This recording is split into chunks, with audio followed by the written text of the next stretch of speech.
सभी सम्मानित साथियों को हमारा क्रांतिकारी जय भीम, जय भारत, जय संविधान। जितने साथी लाइव वीडियो से जुड़ते जा रहे हैं वो तमाम साथी सबसे पहले इस लाइव वीडियो को शेयर कर दें। और जैसा हमने अपनी स्टोरी पे लगाया था कि हम लोग हापुड़ के अंदर बहुजन जागो मार्च जो बहुत जल्द पहुंच रहा है, उसके विषय में हम लोग लाइव हैं। जितने साथी जुड़ते चले जाएं वो सभी साथी इस लाइव वीडियो को ज्यादा से ज्यादा शेयर कर दें, सभी लोगों तक पहुंचा दें। और इस मार्च में आपसे फर्स्ट टाइम मैं लाइव इस तरह रूबरू हो पा रहा हूं, क्योंकि समय नहीं मिल पा रहा था आप लोगों से बात करने का।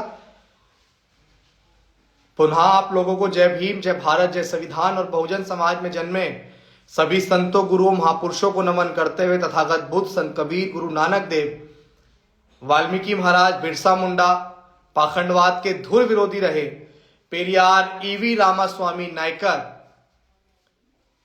इस देश में शिक्षा की अलग जगाने वाले राष्ट्रपिता ज्योतिबा फूले, मां सावित्रीबाई फूले, मां फातिमा शेख, अब्दुल कलाम, मिसाइल मैन के नाम से जाने जाने वाले आरक्षण के जनक छत्रपति शाहू जी महाराज, हमारे रहबर, हमारे मसीहा, भारत के संविधान निर्माता, करोड़ों शोषित, वंचित, पीड़ित दलितों के मसीहा डॉक्टर बाबा साहेब अम्बेडकर, वे 21वीं सदी के सबसे बड़े महानायक मान्यवर कांशीराम साहब के चरणों में नमन करते हुए अपनी बात को शुरू करूंगा। साथियों, जैसा कि आप सभी को पता है, आप तमाम लोग सोशल मीडिया के माध्यम से तमाम जगहों पे आप लोग देख रहे हैं।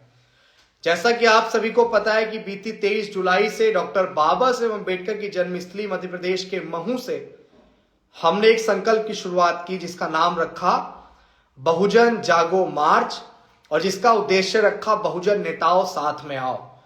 क्योंकि हम बहुत अच्छे से जानते हैं कि बिखरा हुआ समाज कभी शासक नहीं बन सकता है। वर्तमान समय की सबसे बड़ी मांग को लेकर हम अपनी टीम के कुछ 15 से 20 साथियों के साथ महू पहुंच गए। वहां से निकले और आप लोगों ने, तमाम लोगों ने देखा कि जैसा हमने कहा था कि मुश्किल कितनी आए, कठिनाइयां कितनी आए, परेशानियां कितनी आए, लेकिन अभिषेक महू से शुरू होगा। तो जितनी जगह उसने कही है वो रूट में बढ़ सकता है, लेकिन वो कम नहीं होगा। और हमने ऐसा ही किया। बहुत जल्द हमारा मार्च दिल्ली जंतर मंतर पहुंचेगा, जिसका अंतिम लक्ष्य वहां तक पहुंचना है।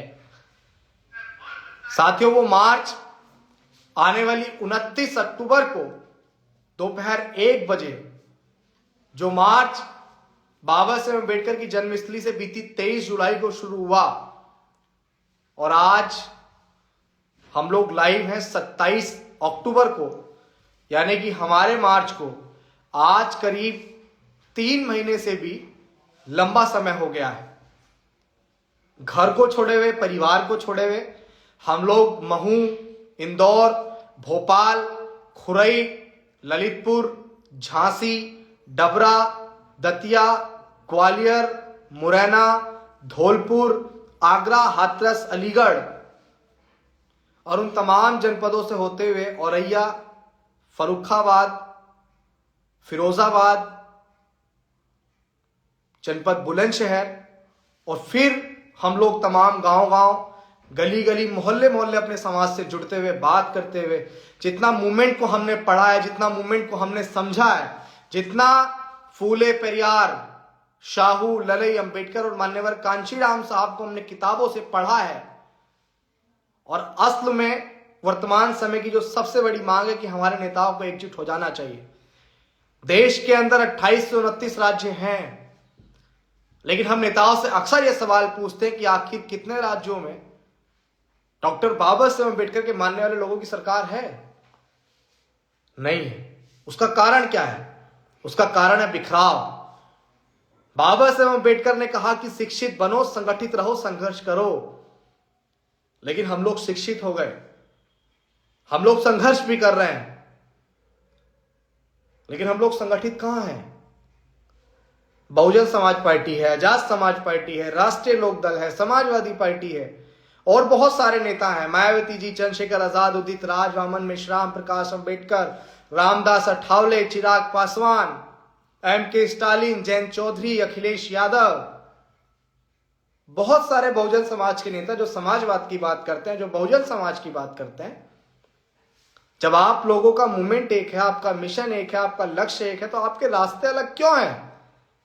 इस सवाल को पूछने के लिए बस जमीन पे उतर गए। बहुत सारे लोग कहते हैं कि नेताओं के पास जाइए। भाई, नेता मेरे जैसे छोटे से व्यक्ति से क्यों मिलना पसंद करेंगे?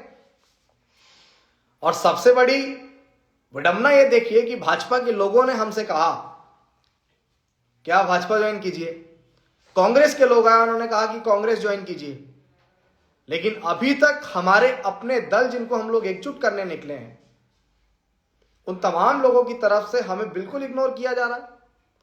हम तो सिर्फ इस बात के लिए निकले कि समाज एकजुट हो जाएगा। आने वाला 2024 का लोकसभा का जो इलेक्शन है, उस इलेक्शन में हम लोग कुछ हासिल कर लेंगे। अगर हमारी सरकार बन जाएगी तो भारत का संविधान सुरक्षित रहेगा। देश के अंदर बहन बेटियों के, महिलाओं के साथ जो शोषण होता है, वो शोषण बंद हो जाएगा, हमारे अधिकार सुरक्षित रहेंगे। बस इसीलिए हम लोग सड़क पे थे। हम तो चाहते हैं कि हमारे समाज के नेता मुख्यमंत्री बने, हमारे समाज के नेता प्रधानमंत्री बने, जो लोग अपने क्षेत्र की राजनीति कर रहे हैं वो विधायक बने, जो लोग अपने जनपद की राजनीति कर रहे हैं वो सांसद बने। हम तो चाहते हैं, क्योंकि बाबा साहेब अम्बेडकर इस देश में राजनीतिक परिवर्तन करना चाहते थे, लेकिन मान्यवर कांशीराम साहब ने कहा कि जिस समाज की गैर राजनीतिक जड़ें मजबूत नहीं होती हैं, उस समाज की राजनीति कभी भी सफल नहीं हो सकती। और इसीलिए हम लोग घर से बाहर निकल गए। मैं यहां विशेष लाइव आने वाली 29 अक्टूबर को दोपहर 1 बजे हमारा बहुजन जागो मार्च जनपद हापुड़ पहुंच रहा है, जिसको भी समाज का गढ़ कहा जाता है। वहां समाज अपने अधिकारों के लिए, अपने हुए शोषण अत्याचारों के लिए हमेशा इकट्ठा हो जाता है। लेकिन हमारा जो मार्च है वो पीसफुल मार्च है। हम यहां किसी का विरोध करने नहीं उतरे हैं। मैं हापुड़ के साथियों से ये कहना चाहता हूं कि हम लोग इस समय अपने नेताओं को एकजुट करने के लिए निकले हैं। हम अच्छे से जानते हैं और पूरा समाज ये चाहता है कि मायावती जी और चंद्रशेखर आजाद के साथ साथ तमाम बहुजन समाज के जो नेता हैं वो एकजुट हो जाएं। और अगर हमें भाजपा, कांग्रेस और आरएसएस की रातों की नींद हराम करनी है, अगर उनकी नींदों को उड़ाना है, तो हमें मायावती जी और चंद्रशेखर आजाद जी को एकजुट करना पड़ेगा। ये संघर्ष बहुत बड़ा है। और बहुत सारे लोग कह रहे हैं कि भाई साहब आप तो धूल में लट चला रहे हैं। देखिए, चलता रहूंगा, पथ पर चलने में माहिर हो जाऊंगा, या तो मंजिल मिल जाएगी या फिर मुसाफिर बन जाऊंगा। हमें तो इतना पता है कि मूवमेंट के लिए अगर हम लोग निकले हैं तो कुछ सीख जाएंगे।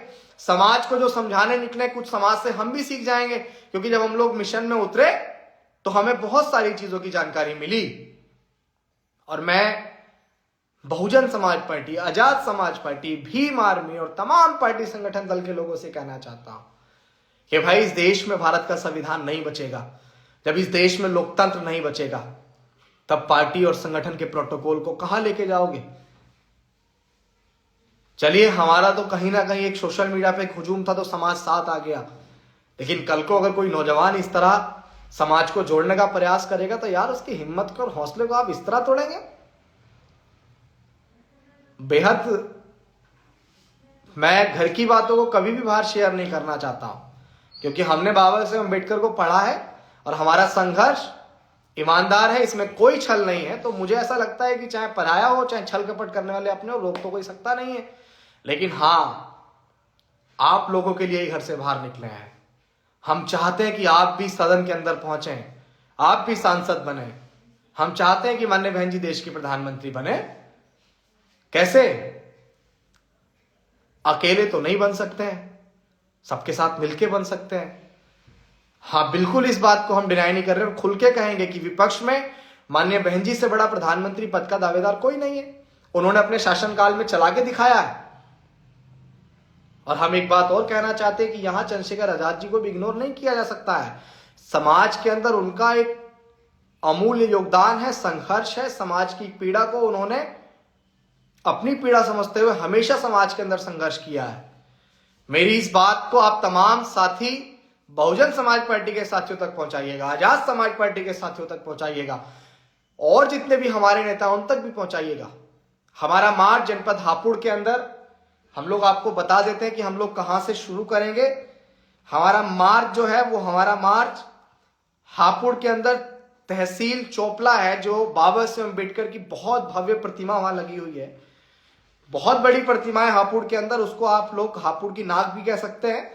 बाबा साहेब की प्रतिमा से शुरू होते हुए दिल्ली रोड, फिर वहां से रामलीला मैदान से लज्जापुरी, फिर चमरी फाटक, फिर आदर्श नगर कॉलोनी, फिर गांधीनगर सीनियर स्कूल जो ग्राउंड है, जो मोदी नगर रोड पर है, वहां पर हम लोग एक आम सभा को संबोधित करेंगे। साथियों, जनपद हापुड़ के साथियों से मेरा ये निवेदन है, मैं एक बार दोबारा आपको रूट मैप बता देता हूं। तहसील चोपला जो बाबा साहेब अम्बेडकर की भव्य प्रतिमा है हापुड़ के अंदर, वहां से शुरू होकर दिल्ली रोड होते हुए रामलीला मैदान, वहां से लज्जापुरी, फिर चमरी फाटक, फिर आदर्श नगर कॉलोनी, फिर गांधी सीनियर स्कूल, फिर उसके बाद हम लोग जो वहां पे हम लोग एक आम सभा को संबोधित करेंगे। वो गांधी सीनियर स्कूल का जो ग्राउंड है मोदी नगर रोड पर स्थित है। और हमारा मार्च किसी का विरोध मार्च नहीं है। आप तमाम लोग जो सामाजिक परिवर्तन चाहते हैं, जो चाहते हैं कि माननीय बहन जी चंद्रशेखर आजाद जी और तमाम बहुजन समाज के नेता एकजुट हो जाएं, अगर आप लोग चाहते हैं कि इस देश के हुक्मरान हम लोग बन जाएं, तो मेरा आप लोगों से निवेदन है कि आप लोग ज्यादा से ज्यादा संख्या में उस मार्च के अंदर पहुंचिएगा। और एक बड़ी बात ये कि अक्सर हमने देखा है कि गांव देहातों में हमारे समाज की जब बारातें चढ़ती हैं तो लोग घोड़ी पर चढ़ने से रोक देते हैं और कहते हैं कि नहीं भाई, घोड़ी पर चढ़ के आप लोग नहीं जा सकते हो शानो शौकत के साथ। तो ऐसा ही प्रशासन भी इस तरह का रवैया दिखा रहा है। हमारी वीडियो हापुड़ प्रशासन तक भी पहुंचा दीजिएगा। मैं कहना चाहता हूं सर कि हमारा जो मार्च है वो किसी का विरोध मार्च नहीं है। और आज समाज के लोग जिस तरह से उस मार्च को निकलवाना चाहेंगे, मार्च वैसे ही निकलेगा। अगर गांव के अंदर लोग ये चाहते हैं कि दूल्हा घोड़ी पे बैठ के नहीं जाएगा समाज का, तो वो घोड़ी पे बैठ के जाएगा। और जो लोग ये कह रहे हैं कि भाई डीजे के साथ मार्च नहीं जाएगा, तो हम बहुत ही विनम्रतापूर्ण निवेदन कर रहे हैं, प्रशासन से निवेदन कर रहे हैं कि समाज को जगाने निकले साहब। हमारा तो कोई ऐसा मामला नहीं है, ना हमने अभी तक का मार्च जो आप पिछला पूरा सोशल मीडिया उठा के देखिए, किसी का विरोध नहीं किया है। अपने समाज को जगाना, अपने समाज के बारे में समाज को समझाना, और उसके बाद अगर मेरा समाज ये चाहता है कि मुझे डीजे के साथ बुलाए, तो चाहे प्रशासन हो चाहे सूबे के मुख्यमंत्री साहब, तो हमारे मार्च को कैसे रोक देंगे। गांव के अंदर दूल्हे को घोड़ी पे बैठ के जाने से रोका जाता है, तो दूल्हा तो जो है वो घोड़ी पे बैठ के जाएगा, कैसे रोक देंगे आप। भारत का संविधान है इस देश में, आर्टिकल 1922 मुझे फ्रीडम ऑफ स्पीच और समाज को समझाने की आजादी देता है ना भाई, तो आप लोग कैसे रोक देंगे। जिला मजिस्ट्रेट साहब और वहां के जितने भी पुलिस आला कमान अधिकारी है, मेरा सबसे निवेदन है कि हम लोग भारत के संविधान में पूर्ण आस्था रखने वाले लोग हैं, और हमारे किसी भी कार्यकर्ता को, किसी भी मार्च में चलने वाले साथी को दिक्कत होगी या किसी को भी हवा लगती है, तो सर हवा पूरे हापुड़ को लगेगी। फिर हम लोग बहुत शांति से, बड़े पीसफुल तरीके से अपने मार्च को निकाल रहे हैं, और मेरा आपसे निवेदन है कि इसको आप बड़े पीसफुल तरीके से निकालिए। आप हमारे साथ सहयोग कीजिए। हम लोग भारत को, संविधान को मानने वाले लोग हैं। हम लोग इस देश में किसी भी उपद्रव और किसी भी चीज का समर्थन कभी नहीं करते हैं। आप पीछे से भी मार्च उठाइए। तो इसीलिए मैं कहता हूं कि जो लोग जिस तरह की तैयारी कर रहे हैं समाज के साथी, वो उस तरह की तैयारी करके आप पूरी तरीके से रखिए। हम लोग आ रहे हैं अपने समाज को जगाने, अपने समाज को समझाने। हम लोग किसी के खिलाफ कोई टिप्पणी करने नहीं आ रहे, हम लोग किसी के खिलाफ कुछ बोलने नहीं आ रहे हैं। और प्रशासन साथ रहेगा तो कानून व्यवस्था बनाने की जिम्मेदारी प्रशासन की है, और हम लोग उनके ही सानिध्य में अपने मार्च को बड़े पीसफुल तरीके से निकालेंगे। समाज के जितने भी नौजवान साथी हैं, मैं उनसे भी कहना चाहूंगा कि आप लोग बहुत जगह मार्च में अगर आते हैं तो अपने आप को भेड़ बकरियों की भीड़ मत दिखाइए। वहां की अनुशासन कमेटी जो कहती है उस बात को हमें मानना है, और हमें दिखाना है प्रशासन को भी, डॉक्टर बाबा साहेब अम्बेडकर को मानने वाले लोग संवैधानिक दायरे में बड़े पीसफुल तरीके से अपने मार्च को निकालेंगे, समाज को समझाएंगे और आगे की ओर बढ़ेंगे। हापुड़ के अंदर बहुत सारी जगह, पिलखुआ के अंदर भी प्रोग्राम लगेगा, गांव गालन भी हम लोग आएंगे और समाज से बात करेंगे, समाज को समझाएंगे और बताएंगे कि बहुजन नेताओं का साथ आना क्यों जरूरी है, और समाज से मिलकर अपने नेताओं को एकजुट भी करेंगे। कोई भी संघर्ष या कोई भी सफलता बहुत बड़ी नहीं होती है, उसके पीछे बस आपको एक बहुत बड़ा स्ट्रगल करना पड़ता है, बहुत बड़ा संघर्ष करना पड़ता है, हम जरूर कामयाब होंगे। मैं उम्मीद करता हूं कि मेरे द्वारा की गई सारी बातें आप लोग समझ पाए होंगे। इन्हीं बातों के साथ आपसे विदा लेता हूं। जय भीम, जय भारत, जय संविधान।